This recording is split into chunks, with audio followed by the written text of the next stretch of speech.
AOC. People love Jasmine Crockett. People love Eric Swalwell and the like. And I think that the Democratic Party should put the people out there who the people want. They should put the politicians out there who the people want, who they're asking for, who are meeting the moment, same energy. They're not asking for AOC. Yes, they are. The people you party with No. are. The people I party with don't like AOC. Oh, please. No, they don't at all. Well, most people don't. But she's AOC, very far left. Let me tell you why I'm saying that. Is this. When I first became a public defender, I had no criminal defense experience. And I walked in and I told my boss, Charlie, I said, listen, you should hire me. He said, why? I said, because I'm black. Charlie looked at me like I was crazy. Person Crockett is part of the new trend where informality is okay, where formality used to reign. Yeah. Okay, fine. That's been going. A podcaster talks or some shit. Fuck it, man. Can you imagine, I don't know, Obama saying, oh, man, dude, this shit is whack and fuck it. You slap me, I'm fucking over it. I mean, come on. Jasmine Crockett was just set on fire by Bill Maher on national television. He didn't hesitate to make fun of her, acting as though she were a TikTok influencer posing as a member of Congress. Maher didn't merely talk spontaneously during his most recent interview. He bluntly criticized the current Democratic Party's overall approach. Trans people filming us in the bathroom. How many of these trannies are taking selfies? These men are taking selfies in women's spaces, in the bathroom. It's gross. It's disgusting. So if we're going to talk about civil rights, let's talk about the rights of women in this country and how you are stripping them away every single day. And you're doing it in your legislation, you're doing it in your messaging, you're doing it on X. You're making women feel unsafe in this country. And you're making the opportunity for women and girls to be raped, to be sexually abused in this country, even greater than they've ever been. So don't come over here with your attitude and talk to me about rights when you're trying to take my rights as a woman, a rape survivor, away. Thank you, Mr. Chairman. I yield. He explained in detail how choosing the loudest people over the most intelligent ones leads to immediate mayhem at the party. This wasn't just any tirade, though. Maher also brought receipts. He dissected it with extreme care, highlighting how Crockett and AOC appear more interested in going viral than taking decisive action. Maher made sure no one overlooked the fact that performance is being given precedence over policy.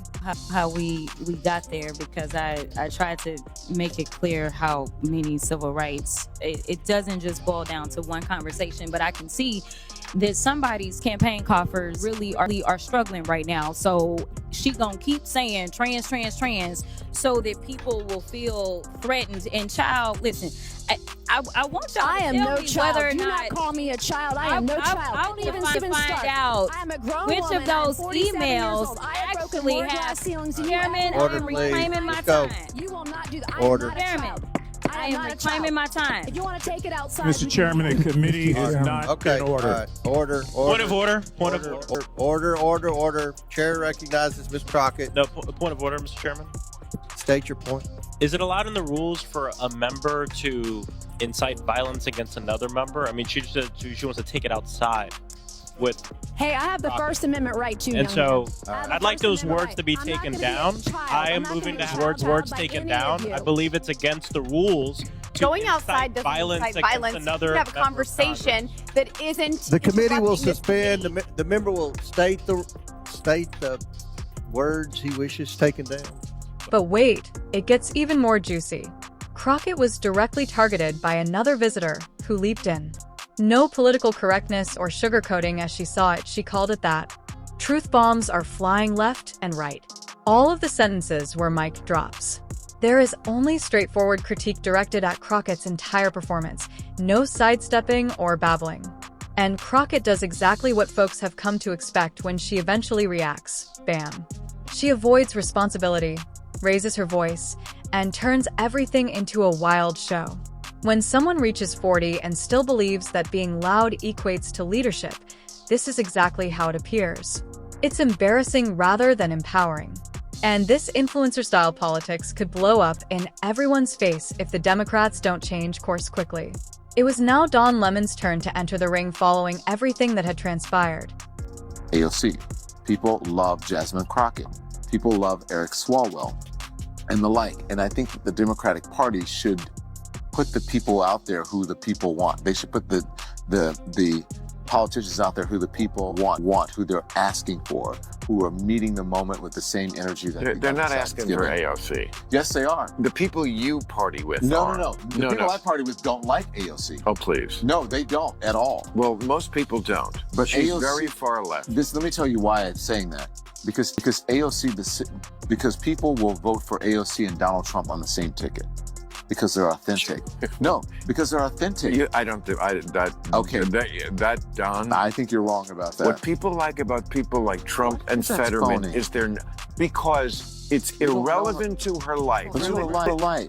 I know that being a gorgeous woman who I wouldn't even know was Hispanic in a city that has 1 million Hispanics and it does not treat them badly. But that doesn't mean she doesn't struggle. That doesn't mean that she was set down. It implies it. But that doesn't mean that she was set down in Hispanic ghetto in the Bronx and had to deal with that growing up, and that she's come from a working class family. It implies that it implies that in some way she's behind the 8 ball because of that, and it's just not true. And so I don't know if she's behind the 8 ball, but I don't think she's as privileged as many people who are in Congress right now. She's not privileged or not. She was a bartender. Yeah. You know, so I was a delivery boy. But I'm saying sometimes, like you don't agree with Donald Trump's policies. No, but that's what the people want. Some of them. Whether you like her or not, I don't like what she did with Amazon in New York. But I think AOC she's a Democratic icon. Well, she's the wrong. If you think that's the direction, the country, the Democratic. I'm not saying the policies that she espouses that's the direction, but I'm saying that you have to give the people who are out front speaking for the party, not the people who are.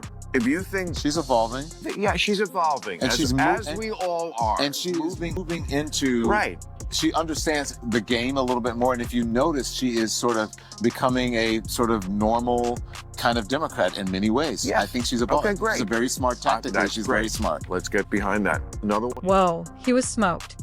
Lemon was verbally knocked out when Bill Maher dropped the truth bomb on him without even blinking. Let's be honest. Perhaps one of the most disconnected voices CNN has ever featured is Don Lemon. The man continues to hype up people who are obviously not suited for true leadership while doubling down on clumsy attempts. He seems to be living in a parallel reality where defamatory behavior is rewarded and reality is ignored. What we have right now is that if we continue down this road, then we will not have a rule of law, because we have people that are currently serving and they're saying things like, ignore the judge's order. What it means to have law and order in this country is that you follow the order and you go through the appeals process, even if you dislike what the judge did. Thank you. And I'm going to note that when Miss Ocasio-Cortez, or AOC as we know her, filed articles of impeachment on Justice Thomas and Alito, Ms. Crockett was one of the co-sponsors along with Mr. Cohen, both members of this committee. It does seem interesting that when the shoe is on the other foot, everyone is self-righteous. Wow. And I think this is a good example. For the last 3 hours, I have had to listen to one side talking about impeachment as though it was the nature of this hearing. Even Lemon refuses to acknowledge what is directly in front of him, continuing to applaud for the same worn-out looks and boisterous personalities while behaving as though we can't see through the entire performance, which is a sign that the party is losing its hold. Is part of the new trend where informality is okay, where formality used to reign. Yeah. Okay, fine. That's been going on since the 60s. So her routine is that she wants to bring a little bit of what I might quaintly call the ghetto catfight into these spaces. I get it, bring a blaxploitation movie or something into Congress. Great, work it. But you do not make fun of the fact that somebody lives their life in a wheelchair. That doesn't work. If she thinks that being black and fabulous gives her a pass on that, then she's got a really unfortunate sense of what black is. Well, what do you think, Ricky? I think. And let's not act like everyone in Jasmine Crockett's immediate vicinity is proud of this catastrophe. You can sense that they are simply too afraid to talk. Silence speaks louder than words. People are fed up with the same old policies cloaked in gaudy slogans. For decades, the left has been playing this stale game, adding drama at the expense of substantive progress. Now pay particular attention to what transpired immediately following May. Maher mentioned Crockett. This man's response to Lemon's clap was vicious. A blunt, unvarnished reality that struck hard and left no space for spin. No filters, no nonsense. Crockett doubled down just when you thought things couldn't get much worse. Rather than considering any of the criticism, she threw caution to the wind. However, it was done with drama, diversion, and shade rather than facts. She began using catchphrases, acting like the victim, and manipulating everything into an emotional performance as if she were trying out for a reality show rather than speaking for actual people. This is just an example of when they go low, we go lower, and the Democratic Party is going to lose if they try to use kind of MAGA world tactics back at them. I think that if the Democrats want to succeed in the future, they need to be the party that is normal, that are stand-up people, that do not take the cheap shots back. But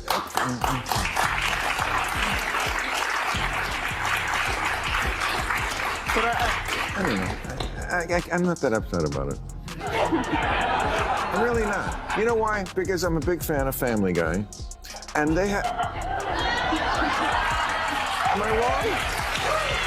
Every week. I mean, one of the characters, Joe the cop, is in a wheelchair. And I think there's 20 jokes about him being in a wheelchair. And nobody died. And like, I just think everybody has to, like, lighten up a little. Yeah, it's terrible to be in a wheelchair. But, you know, it's not like it's news to him. I don't know. I'm a free speaker. I adore Family Guy. I've seen every episode. But that wasn't a cartoon. This is real life, and she was saying it with dismissive hostility as opposed to the cartoonish, we can get away with it because we're drawn. Jasmine Crockett is not drawn, and neither is Abbott. I see a distinction, although I see what you mean. Okay. Yeah. The most outrageous thing was that she included AOC in the mess as well, acting as though they were a political influencer tag team. Both of them attempted to play the strong woman card, but ultimately came across as more social media stars seeking influence than public employees carrying out their duties. Every time they talk, it seems like their goal is to go viral rather than to address any one issue. People are struggling out here in the meantime, and this is the vibe that so-called leaders are giving us. Speeches that don't offer any answers. A mindset devoid of solutions fury without any outcomes at this point. It's really embarrassing, and Maher wasn't the only one who said that. Now, more people are speaking up. Former allies of journalists and even party members are subtly whispering the same thing. This isn't it. It's getting very obvious. The longer the focus remains on individuals like Crockett and AOC, the more the party veers away from what truly counts. If this doesn't change soon, they won't just lose the next election. They'll lose the public for life. Quote I thought was apropos of what's going on the left. And by the way, if you watch the speech, I saw mostly the clips of it, and mostly it was people in the audience, the guy with the cane, people with like paddles. Oh, there's the cane dude. And then there's, okay, we're you know, here's our pussy hat uniform. And these, you know, looks like you're at a auction signs. I mean, it was, John Fetterman called it a sad cavalcade of self-owns and unhinged petulance. I love him. I thought he should have won last week. The Democrats seem so lost. And here's Jasmine Crockett, who is, I thought, a big leader in the Democratic Party. Her quote is, "This is a terrible nightmare. Somebody slap me and wake me the fuck up because I'm ready to get on with it."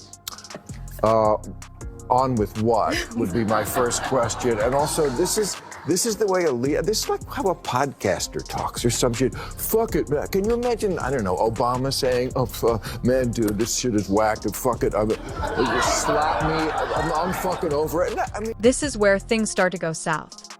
Individuals were cringing rather than cheering as more videos of Crockett's meltdown surfaced on social media, and comment sections exploded with individuals on both sides of the argument expressing the same thing.